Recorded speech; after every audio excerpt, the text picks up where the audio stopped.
Prerequisites outside of your hardware and software is really about what you should know and have a little bit of experience with. You really should have some basic understanding of operating systems. I know most people have some understanding of Windows and how it works, and we will be looking at Windows tools. We'll also be looking at tools that run under operating systems other than Windows. So maybe having a little bit of experience with Unix-like or Unix-based operating systems like Linux or Mac OS, really helpful. You'll be doing a lot of command line work, primarily because that's my preference, although some of the tools do have user interfaces as well. A basic understanding of networks and how networking works.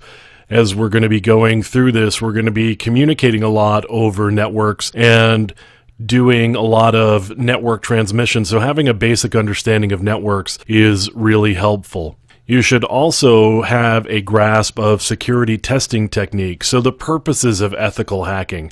The purposes of ethical hacking are to do testing against an operating system or a network that you have been asked or requested to test, and you have permission to test by the owners of those systems and networks. That's the purpose of doing ethical hacking, is to make sure that we've got the operating system or the network hardened enough that it would be difficult for a skilled attacker to penetrate the operating system or the network. And so the purpose of ethical hacking is to help protect those systems and networks. You should have an idea of what the expected outcome is. So an expected outcome would be to be able to either not get in at all despite exhaustive efforts, or if you do get in, you need to be able to document exactly what it is you've done in order to prepare the owner of the system or the network for how they can remediate the particular vulnerability that you've turned up. Obviously, ethics are really important. So you're not doing something that you don't have permission to do primarily is the biggest thing.